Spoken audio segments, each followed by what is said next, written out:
Kids are seeing the political ads, hearing about the election from the news and in school. They are asking questions like, who is Hillary Clinton? Who is Donald Trump? Who are you voting for? Why are they saying mean things? And so on.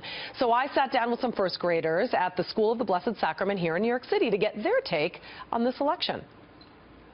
What makes a good leader? By not lying. Not lying. That's very good. And help people get jobs. My dad told me that Hillary Clinton lies a lot, so if she wins, she might take over the country. And also a president also has to be truthful, smart, and really, really nice. Who trusts Donald Trump? Stephen, tell me, why do you trust Donald Trump more? Because Hillary lies more than Donald Trump. Who do you guys think won most of the debates? Raise your hand. Hillary Clinton did better in the debate because she didn't really yell as much as Donald Trump did. My mom said don't listen what they're saying because they might say some bad words. Did they act like grown-ups? No. Sometimes it was like watching two kids, right? Yeah. You kicked down a door? The debate made you that mad that you kicked down a door? And I was like, oopsies, I'll pay for that. Maybe one of you in this room likes Donald Trump, and another one of you here likes Hillary Clinton. How do you deal with disagreeing with your friends? How do you deal with disagreeing with your friends? I really don't like to talk about it with them because I don't like to tell who am I voting because it's just your own business. So, very well taken. How should you talk to your children about politics and answer all of these questions? Joining me now is Dr. Marcy Beagle, child behavior specialist and author of Love Your Classroom Again. I was pretty impressed at how much these 6-year-olds knew about the election. Almost a little too much.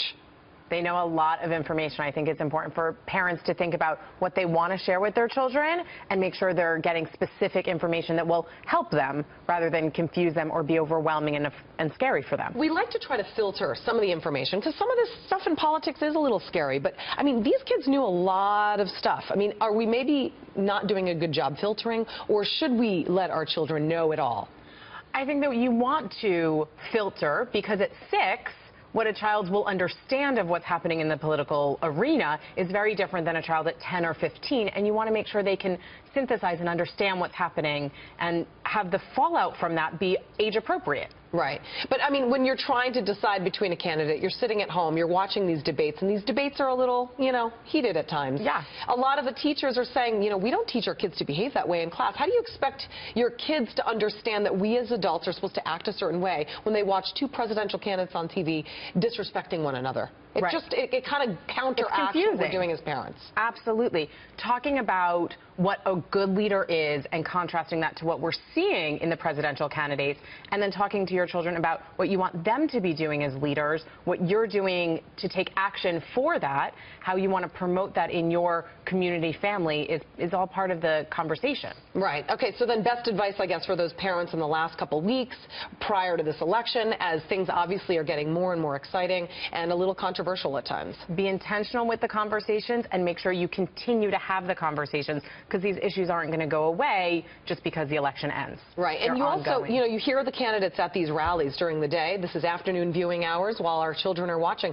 and they're saying some pretty hurtful things about one another. Donald Trump is calling Hillary Clinton a liar, and Hillary Clinton is accusing Donald Trump of alienating a lot of minorities. If you're a minority sitting at home as a child or a little girl and you feel like perhaps they're talking about you, how do you explain to your child that? I think you can take that as a teachable moment the way you would if there's any other bullying, any other controversy happening, and say, this is a moment. What could they have said better? How could we have done that differently? Teach your children to be the kids you want them to be and use the candidates as an example of maybe what not to do. All right. Dr. Marcy Beagle, thank you very much for joining us today. Thank you so much.